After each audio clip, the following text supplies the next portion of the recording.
Hello दोस्तों, अब आ गए हम नए टेस्ट सीरीज के साथ। टॉपिक है मौर्य साम्राज्य।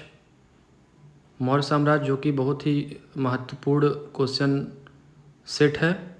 ये अधिकतर क्वेश्चंस जो है इसके जो है प्रीवियस ईयर में आए हुए हैं और आगे भी पूछे जाने की संभावना है। प्रथम क्वेश्चन पर ध्यान देंगे। पहला क्वेश्चन है कि अकाल परिस्थितियों में राहत भरे कार्य की जानकारी देने वाला अभिलेख कहाँ से प्राप्त हुआ है। अकाल परिस्थितियों में जो राहत के कार्य पहुँचाए गए, ये जानकारी देने वाला अभिलेख कहाँ से प्राप्त हुआ है। महास्थान, सोहगौरा, पाटलिपुत्र और सारनाथ। इसका उत्तर हो जाएगा उत्तर नंबर बी, सोहगौरा से। अगला प्रश्न है, संस्कृत भाषा में जारी किया जाने वाला पहला अभिलेख कौन सा है। वह अभिलेख जिसे संस्कृत भाषा में जारी किया गया और वह ऐसा पहला अभिलेख था, वह अभिलेख कौन सा है। महास्थान, सोहगौरा, गिरनार और सारनाथ। कौन सा अभिलेख है। वह अभिलेख है गिरनार, जूनागढ़, गुजरात का। अगला प्रश्न है, वह कौन सा अभिलेख है जिस पर चंद्रगुप्त का नाम अंकित मिलता है। चंद्रगुप्त का नाम अंकित मिलता है किस अभिलेख पर। जूनागढ़ अभिलेख पर, सारनाथ के अभिलेख पर, प्रयागराज के अभिलेख पर, महास्थान के अभिलेख पर। किस अभिलेख पर मिलता है, उत्तर दीजिए। इसका उत्तर हो जाएगा उत्तर ऑप्शन नंबर ए, जूनागढ़ के अभिलेख पर। अगला प्रश्न है, सुदर्शन झील का निर्माण किसने करवाया था। सुदर्शन झील का निर्माण किसने करवाया था। चाणक्य ने, अशोक ने, पुष्यगुप्त वैश्य ने, अजातशत्रु ने। किस शासक ने सुदर्शन झील का निर्माण करवाया था। शासक का नाम था चंद्रगुप्त और उसके किस अधिकारी ने। अधिकारी का नाम था पुष्यगुप्त वैश्य ने। अगला ऑप्शन है, अपने निजी खर्च पर सुदर्शन झील का निर्माण किस शासक ने करवाया था। आपकी जानकारी के लिए बता दें, सुदर्शन झील को 4 बार बनवाया गया। उसका पुनर्निर्माण आने वाले शासकों ने अपने अपने हिसाब से करवाया। किस शासक ने इसका निर्माण अपने निजी खर्चे पर करवाया। रुद्रदामन, अशोक, स्कंदगुप्त और समुद्रगुप्त। इसका उत्तर हो जाएगा ऑप्शन नंबर ए, रुद्रदामन। अगला प्रश्न है, कौन से अभिलेख हैं जो ग्रीक और आर्मेक दोनों लिपियों में मिलते हैं। कौन से अभिलेख हैं जो ग्रीक और आर्मेक दोनों लिपियों में मिलते हैं। शहबाजगढ़ी, मानसेहरा, कंधार और ईरागुड़ी। इसमें कुछ कन्फ्यूजन है। ऑप्शन बी दिया है लेकिन इसमें कंधार भी हो सकता है, इसको चेक करना पड़ेगा। आप इसका उत्तर देख लीजिएगा। अशोक ने अपने शासन के किस वर्ष कलिंग का युद्ध किया था। अपने शासन के किस वर्ष कलिंग का फेमस युद्ध लड़ा था। 7वें, 8वें, 9वें या 10वें। ये प्रीवियस ईयर का क्वेश्चन है। इसका ऑप्शन हो जाएगा ऑप्शन नंबर बी, 8वें वर्ष। अपने शासनकाल के 8वें वर्ष अशोक ने कलिंग का युद्ध लड़ा था। अगला प्रश्न है, धम्म महापात्र नामक एक अधिकारी की नियुक्ति किस वर्ष की गई थी। अशोक ने धम्म महापात्र नामक एक अधिकारी की नियुक्ति किस वर्ष की थी। 12वें, 13वें, 14वें या 15वें वर्ष। किस वर्ष की थी। इसका उत्तर हो जाएगा ऑप्शन नंबर ए, 12वें वर्ष। अगला प्रश्न है, अपनी लुम्बिनी यात्रा के समय कपिलवस्तु के लुम्बिनी यानी जहाँ भगवान बुद्ध का जन्म हुआ था, यात्रा के समय अशोक ने वहाँ के भू राजस्व कर को घटाकर कितना कर दिया था। पहले वहाँ कुछ भू राजस्व कर देना पड़ता था, उसको घटाकर अशोक ने कितना कर दिया। 1/7वां भाग, 1/8वां भाग, 1/9वां भाग या 1/10वां भाग। ऑप्शन बी, 1/8वां भाग। बृहद शिलालेखों की कुल संख्या कितनी है।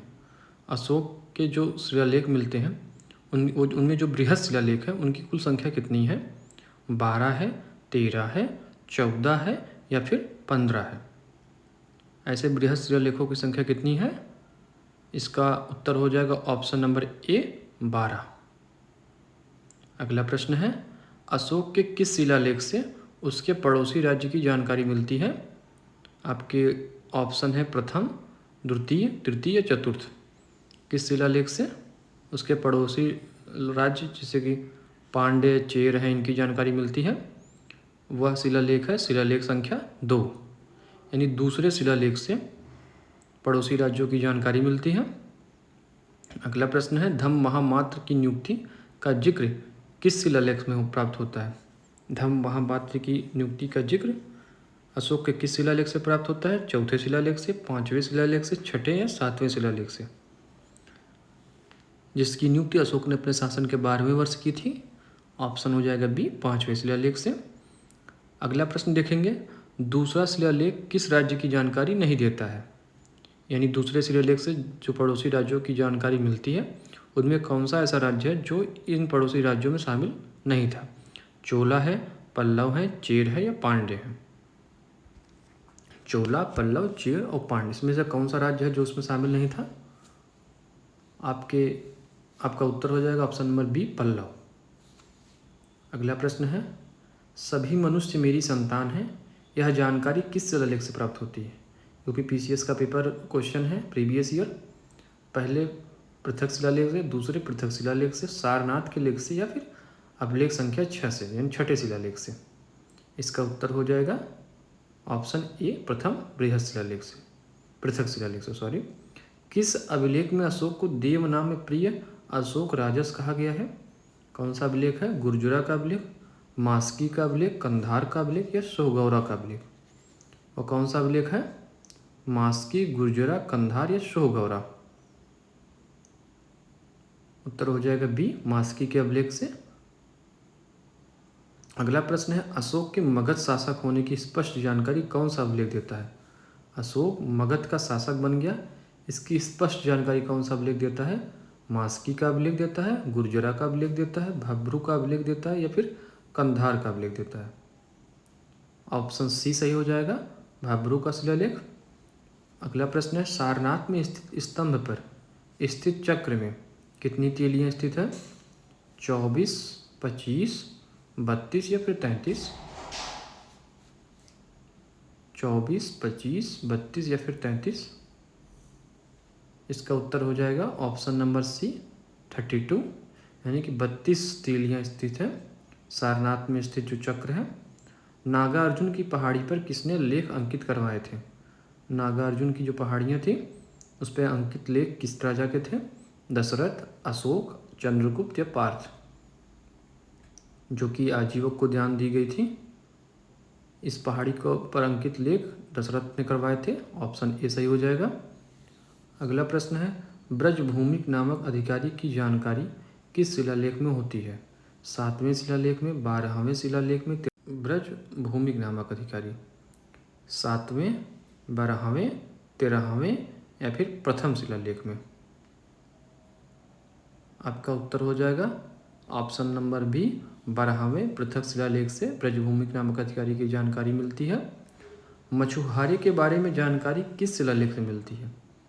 मछुआरे शासन में, राज्य में मछुआरों की जानकारी कौन सा शिलालेख देता है? कंधार का शिलालेख, 12वां शिलालेख, रुमनदेही का शिलालेख या फिर 8वां शिलालेख? इसका ऑप्शन ए सही हो जाएगा, कंधार का शिलालेख। सिंड्रोकोटस के नाम से किसे पुकारा जाता था? जो विदेशी थे वो सिंड्रोकोटस के नाम से किस राजा को पुकारते थे? अशोक को, चंद्रगुप्त को, इस समुद्रगुप्त को या फिर दशरथ को? कौन सा शासक सिंड्रोकोटस के नाम से जाना जाता था?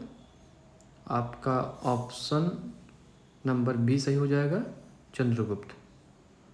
अगला प्रश्न है, चाणक्य के जाने के बाद प्रधानमंत्री का पदभार किसने ग्रहण किया था? चाणक्य, जो कि बिंदुसार के शासनकाल में राज्य निर्वासित कर दिया गया था, उसके स्थान पर प्रधानमंत्री का पदभार किसने ग्रहण किया? बहुत ही इंपॉर्टेंट क्वेश्चन है। खल्लाटक, पिंगल वत्सजीव, तीबर या फिर आचार्य महेंद्र ने? ऑप्शन ए सही हो जाएगा, खल्लाटक।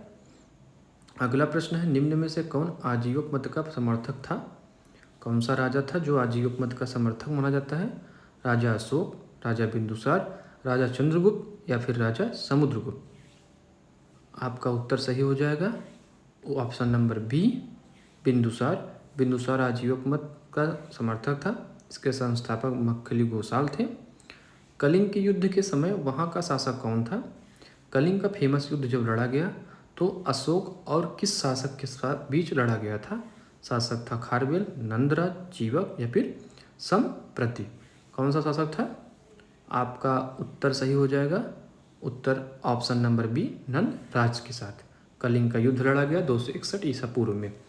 श्रीनगर नामक शहर की स्थापना, आधुनिक कश्मीर श्रीनगर जिसे हम जानते हैं, की स्थापना किस शासक ने करी थी? नंदराज ने, अशोक ने, अजातशत्रु या बिंदुसार ने? कौन से शासक ने श्रीनगर की स्थापना की थी?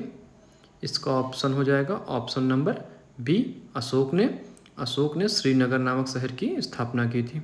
अगला प्रश्न हो जाएगा कि मौर्य वंश का अंतिम शासक कौन था?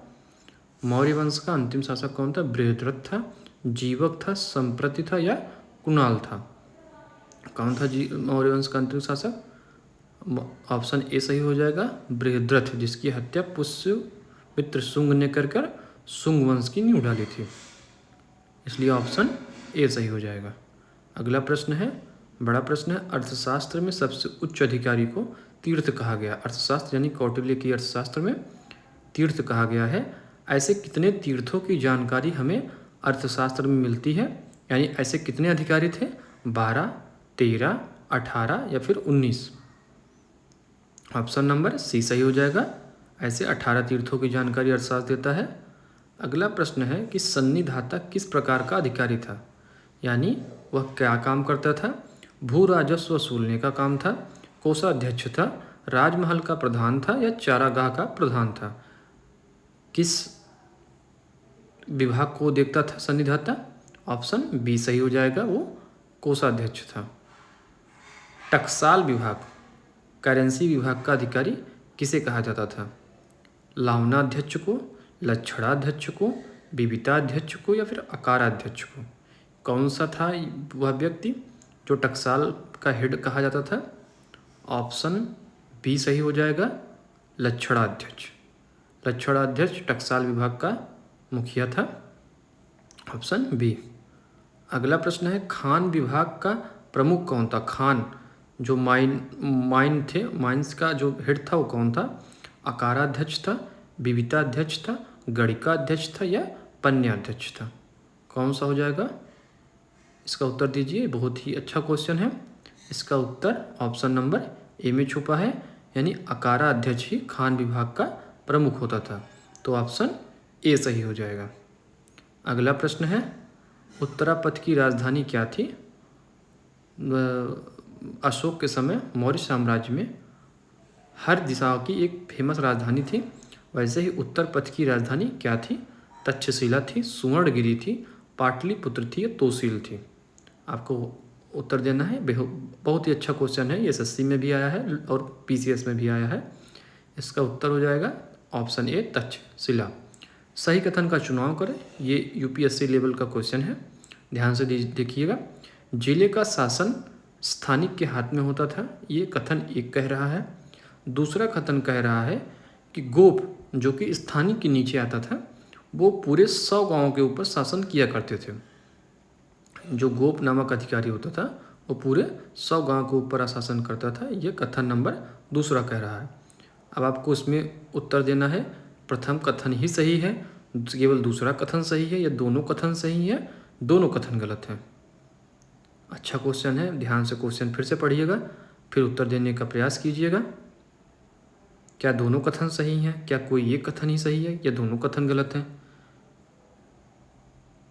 इसका उत्तर हो जाएगा ऑप्शन नंबर ए, पहला कथन ही सही है। धन्यवाद, चैनल को सब्सक्राइब कर लीजिए।